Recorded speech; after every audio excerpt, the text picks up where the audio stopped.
मुसळधार पावसाची बॅटिंग कायम आहे। नेरळ कळंब राज्यमार्गावरती उल्हास नदीला चांगलाच पूर आलाय। कर्जत तालुक्यामधल्या दहिवली नेरळ मार्गावरची वाहतूक बंद झाली आहे। दहिवली नेरळ मार्गावरच्या 35 गावांचा संपर्क सुद्धा तुटलेला आहे।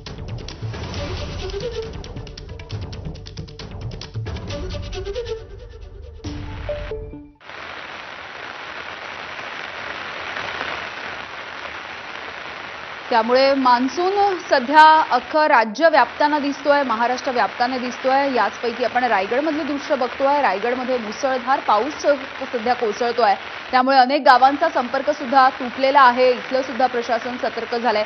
इथल्या सुद्धा नागरिकांना काळजी घेण्याचं आवाहन केलं जातंय। काही जणांना सुरक्षित ठिकाणी हलवलं जातंय। नेरळ कळंब राज्य महामार्गावरती उल्हास नदीला या ठिकाणी पूर आलेला आहे। कर्जत तालुक्यामधली ही दृश्य आपण बघत होतो। कर्जत तालुक्यामधल्या दहिवली नेरळ महामार्गावरती वाहतूक सध्या बंद करण्यात आलेली आहे।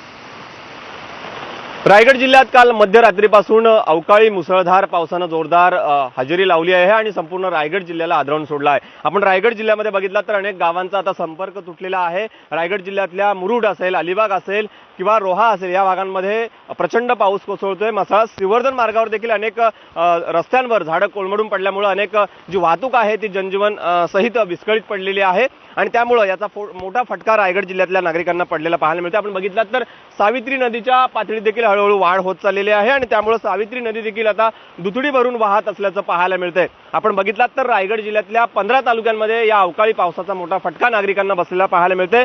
कर्जत तालुक्यामधल्या नेरळ रस्त्याकडची जी 35 गावं आहेत त्या गावांवर देखील मोठं संकट आलेलं पाहायला मिळतंय, कारण कर्जत तालुक्यातल्या उल्हास नदीनं देखील आपली पातळी ओलांडलेली आहे आणि त्यामुळे अनेक रस्ते आहेत ते पाण्याखाली गेल्यामुळे 30 ते 35 गावांचा संपर्क आहे तो तुटल्याचं जी माहिती आहे ती समोर आलेली आहे आणि त्यामुळे जिल्हा प्रशासन आता अलर्ट मोडवर आलेलं पाहायला मिळतंय। अनेक सखल भागांमध्ये पाणी साचलेलं पाहायला मिळतंय आणि त्याच्यामध्ये आपण बघितलात तर रोहा शहरामधल्या दमखाडी परिसरामध्ये प्रचंड कुंडलिका नदीचं आहे ते पाणी शिरल्यामुळे तेथील जनजीवन आहे ते विस्कळीत पडलेलं आहे। अनेक नागरिकांचा आहे तो संपर्क तुटलेला आहे आणि त्यामुळे रायगड जिल्ह्यामध्ये या पावसानं आहे ती दैना उडवून दिलेली आहे आणि त्यामुळे अनेक नागरिक आहेत ते संकटात सापडलेले पाहायला मिळतात।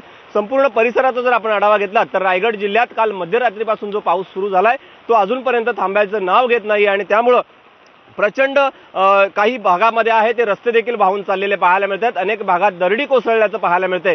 किल्ले रायगडाकडे जाणारा जो महाडचा रस्ता आहे त्या महाडच्या रस्त्यावरचा कोंजर परिसरामध्ये देखील प्रचंड धबधब्याचा जो पाणी आहे तो ओव्हरफ्लो झाल्यामुळे अनेक भागांमध्ये मोऱ्यांचा भाग खचलेला आहे आणि त्यामुळे जे रस्ते आहेत ते पाण्याखाली गेलेलं पाहायला मिळतंय। त्यामुळे आता या पावसाचा जोर पुढील काही तासांमध्ये वाढण्याची शक्यता देखील हवामान विभागानं सांगितलेली आहे आणि त्यामुळे रायगड जिल्ह्यामध्ये येत्या काही तासांमध्ये कशा पद्धतीनं हा पाऊस पडतोय आणि त्याचा फटका नागरिकांना कसा पडतोय हे देखील पाहणं आता महत्त्वाचं राहणार आहे। गणेश मापरळकर, एबीपी माझा, रायगड। आणि यानंतर बुलेटिनमध्ये अगदी छोटासा ब्रेक घेऊन लगेच परत येतोय। बघत रहा एबीपी माझा।